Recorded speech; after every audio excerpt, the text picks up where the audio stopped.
Baik, Assalamualaikum warahmatullahi wabarakatuh. Alhamdulillah, alhamdulillahirobbilalamin. Wassalatu wassalamu ala asyrofil anbiya'i wal mursalin wa ala alihi wa sahbihi ajmain. Amma ba'du.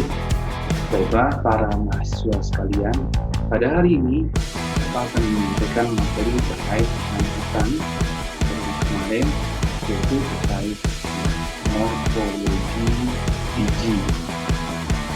Kita ketahui bersama bahwa tumbuhan itu tumbuh ada yang dari biji gitu ya. Nanti kita akan menggunakan lebih lanjut penjelasannya berikut ini. Baik, mahasiswa sekalian, kita akan membahas terkait dengan morfologi daripada biji. Ya.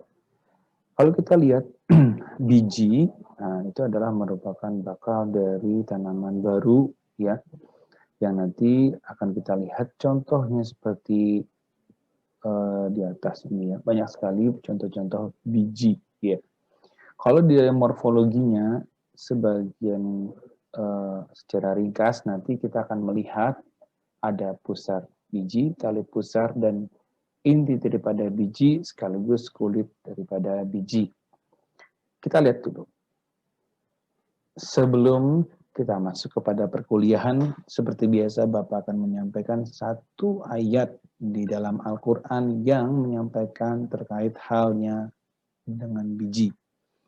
Di dalam Quran surat Yasin ayat 33 Allah berfirman, وَآيَةٌ لَهُمُ الْأَرْضُ الْمَيْتَةِ أَحْيَيْنَاهَا وَأَخْرَجْنَا مِنْهَا حَبًّا فَمِنْهُ يَأْكُلُونَ. Yang artinya, suatu tanda kekuasaan Allah yang besar bagi mereka adalah bumi yang mati. Kami hidupkan bumi itu dan kami keluarkan darinya biji-bijian. Maka darinya pula mereka makan. Nah, biji itu berkembang dari bakal biji yang dibuahi. Pada tumbuhan angiospermi atau tanaman berbiji tertutup, terjadi pembuahan ganda. Apa itu pembuahan ganda? Yaitu pembuahan yang melibatkan dua sel sperma. Satu sel sperma membuahi sel telur membentuk zigot, dan satu sel sperma yang lain membuahi sel induk endosperm yang nanti akan menghasilkan jaringan endosperm atau endospermium. Nah, dari proses tadi ya, ada namanya proses fertilisasi ya. Ada tahapannya ya. Yang pertama di dalam bunga itu serbuk sari pertama kali melekat pada kepala putik, kemudian tumbuh menjadi tabung. Serbuk sari mengantar inti sperma untuk bertemu dengan inti sel telur dalam bakal biji.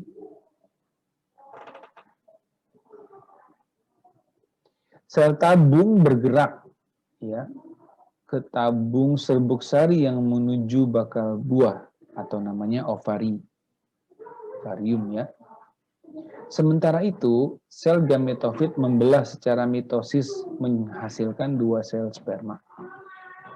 Saat tabung polen atau serbuk sari mencapai ovul atau bakal biji, ujung tabung menembus kantung embrio melalui mikrofil dan melepaskan dua sel sperma tadi. Nah, satu sel sperma membawahi sel telur membentuk zigot yang bersifat haplodiploid ya. Kemudian sel sperma lainnya membuahi inti kandung lembaga sehingga terbentuklah sel triploid atau 3N. Nah, sel ini akan membelah membentuk jaringan penyimpan cadangan makanan yang disebut dengan endosperm. Selanjutnya, endospermium ya akan menyediakan makanan bagi embrio yang berkembang daripada zigot. Zigot tadi ya berkembang menjadi embrio, kemudian berkembang menjadi kecamba, selanjutnya menjadi tumbuhan baru. Nah, peristiwa meleburnya sel kelamin jantan dan sel kelamin betina itu tadi yang namanya fertilisasi atau pembuahan. Ini dia prosesnya. Ada proses pembuahan mulai dari kepala putik sampai nanti di bakal buah ya. Nanti ada proses peleburan sel gamit. Ada sel gamit jantan dan sel gamit betina. Nah, tapi ada dua pembuahannya ya. Tadi pada dua tadi ya. Ada pembuahan pada sel telur dan pembuahan pada inti kandung lembaga.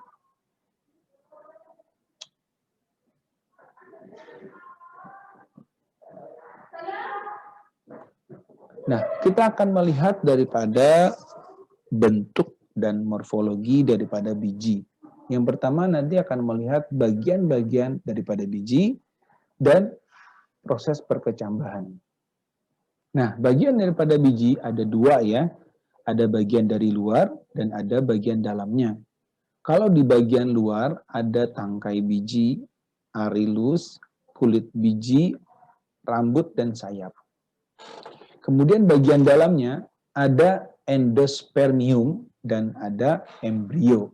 Nah, tadi yang sudah dibuah gitu ya. Nah, kita akan melihat bagian luar daripada biji ya. Ini dia, tangkai biji atau disebut dengan tali pusar ya, funiculus. Merupakan bagian yang menghubungkan biji dengan plasentanya.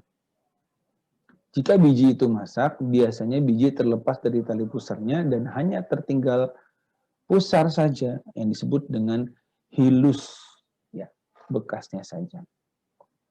Berikutnya yang kedua adalah selaput daripada biji. Nah, ini yang kemarin saya bahas ya. Merupakan tangkai biji yang berkembang menyelimuti biji.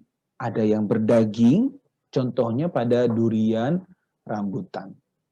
Nah, arilusnya durian rambutan itu menebal dan berdaging, parenkimatis dan enak dimakan. Sekali lagi, nah ini dia.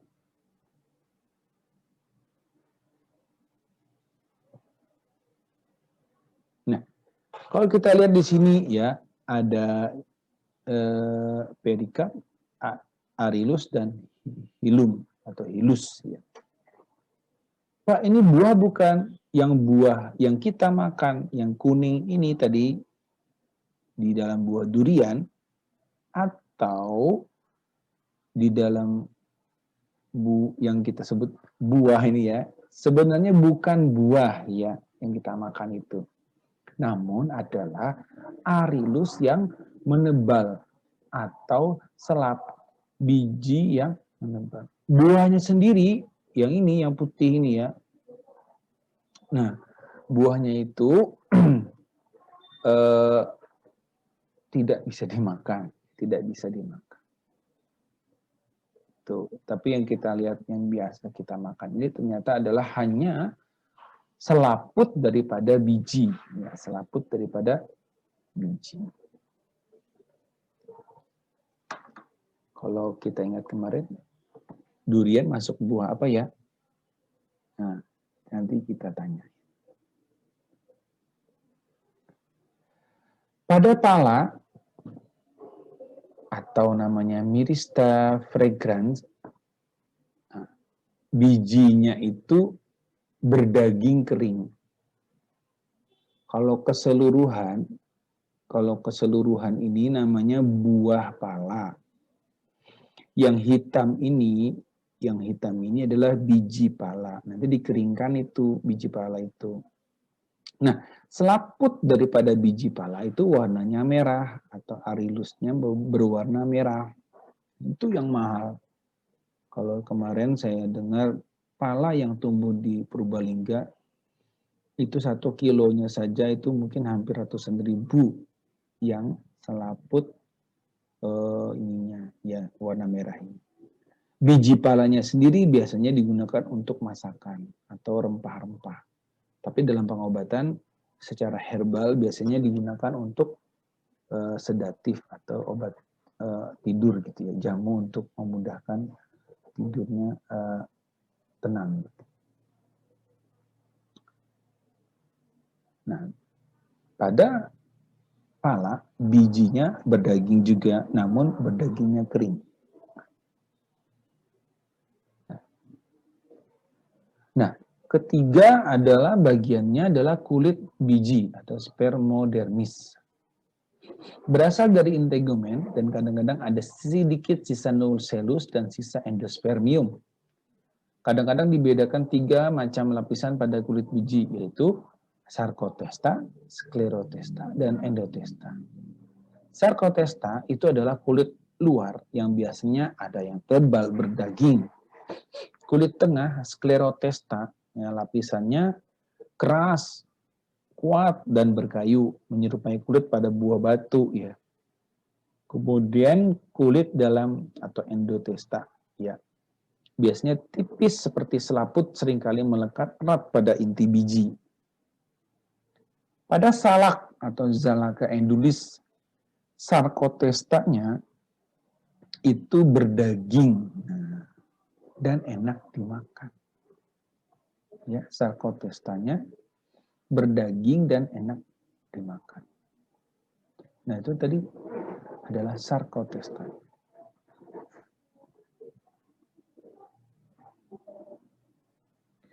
Pertanyaan unik ya.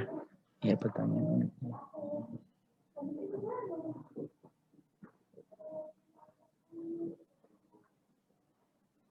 Sarkotestanya enak. Nah, perikap, ya perikapnya itu tidak bisa kita makan karena keras ya. Atau bagian luarnya keras. Pada delima atau Punica granatum itu sarkotestanya berair, ya sarkotestanya berair.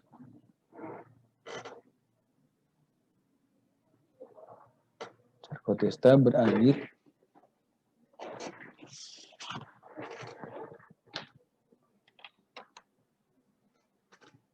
Ini dia, sarkotestanya berair.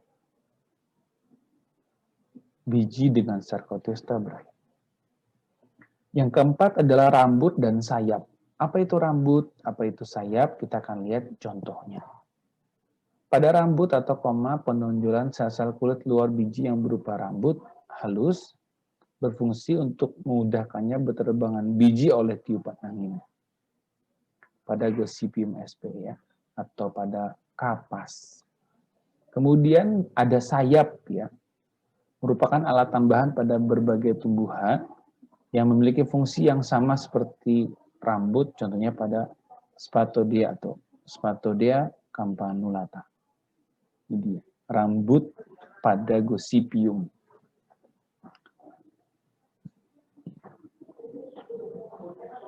Kemudian bagian-bagian dalam, tadi bagian luar sudah ada 4 ya. Kemudian bagian dalam. Nah, bagian dalam itu ada 2 tadi ya. Endospermium. Nanti satu. Endospermium atau endosperm berasal dari sel induk endosperm yang dibuahi. Intinya endosperm bersifat triploid atau 3N. Pada tumbuhan gramine atau berbiji terbuka, letak endosperm di sisi embrio. Pada kebanyakan palmae, endosperm mengelilingi embrio.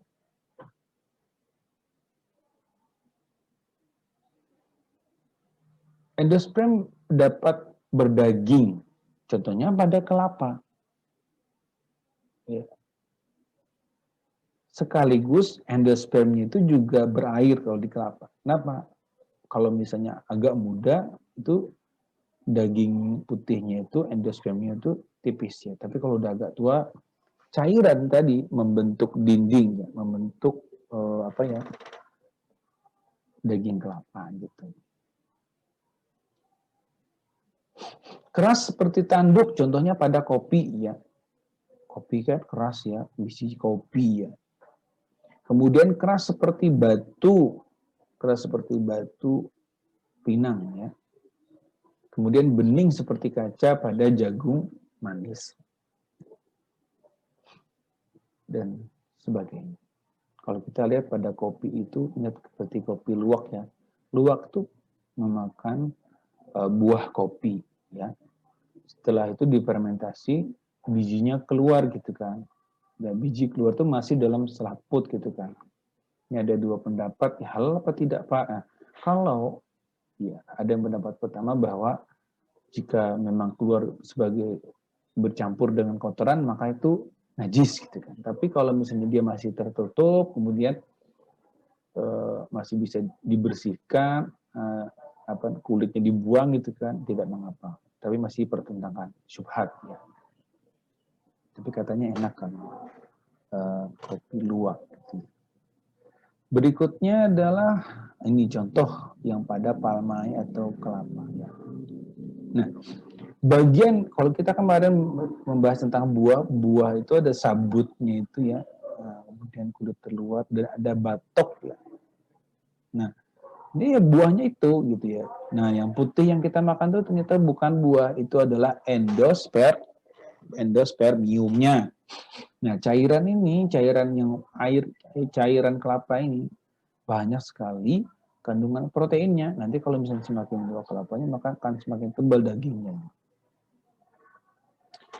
Yang kedua adalah embrio atau lembaga. Nah, embrio adalah calon tumbuhan baru yang nantinya akan tumbuh menjadi tumbuhan baru. Ada 3 bagian dari embrio. Ada akar embrio, batang embrio, dan keping embrio. Radicula, cauliculus, dan cotyledon. Akar embrio ini adalah awal dari munculnya akar ya. Umumnya mengarah ke arah mikrofil ke bawah ya. Pada monokotil, ya, akar embrio akan diselubungi oleh kleoriza atau tutup atau tudung akar. Batang embrio atau cauliculus terdiri dari hipokotil. Ada nodus atau buku-bukunya yang terdapat atau melekat pada kotiledon dan epikotil. Pada epikotil terdapat daun pertama. Jadi nanti epikotil itu akan mecah, kemudian akan ada daun pertama. Pada monokotil, keseluruhan batang dan daun pertama diselubungi oleh kleoptil. Keping biji atau kotiledon, nah ini dia, dapat merupakan daun pertama bagi tumbuhan.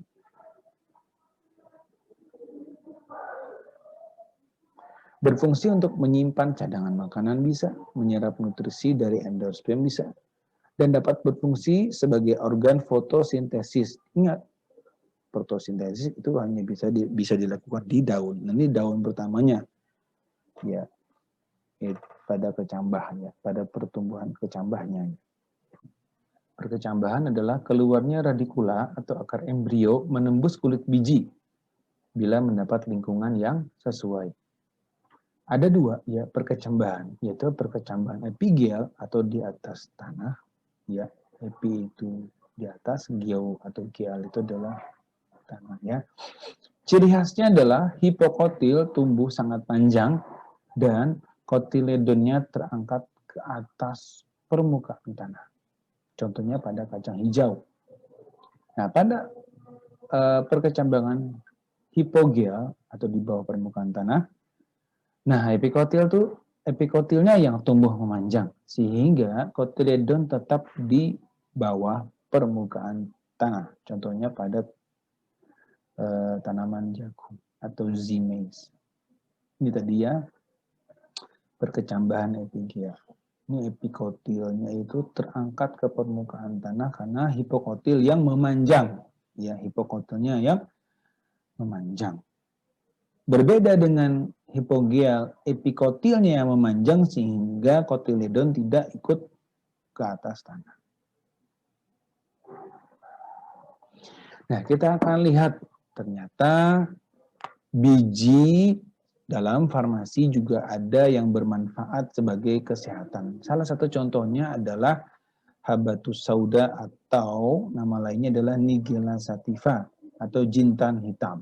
Nah, ini salah satu yang Bapak ambil sebagai ciri kefarmasiannya gitu ya. Nah, di dalam biji jintan ya minyak itu mengandung minyak jintan hitam. Minyak volatil atau minyak campuran yang terkandung dalam minyak di dalam jintan hitam mengandung senyawa nigelisin, nigelitin, nigelimin, N-oxide, dan timokuinon. Di timokuinon, timohidrokuinon, nigelon, dan juga dalam bentuk timol. Sampai nanti kandungan namanya steril glikosid. Ya. Semua kandungan ini terbukti sebagai peningkat sistem imun, ya, peningkat sistem imun atau yang disebut dengan imunomodulator. Dengan cara apa? Meningkatkan aktivitas daripada sistem imun yang namanya makrofag. Ya, makrofag ini yang nanti akan membasmi yaitu virus, bakteri, atau jamur gitu ya.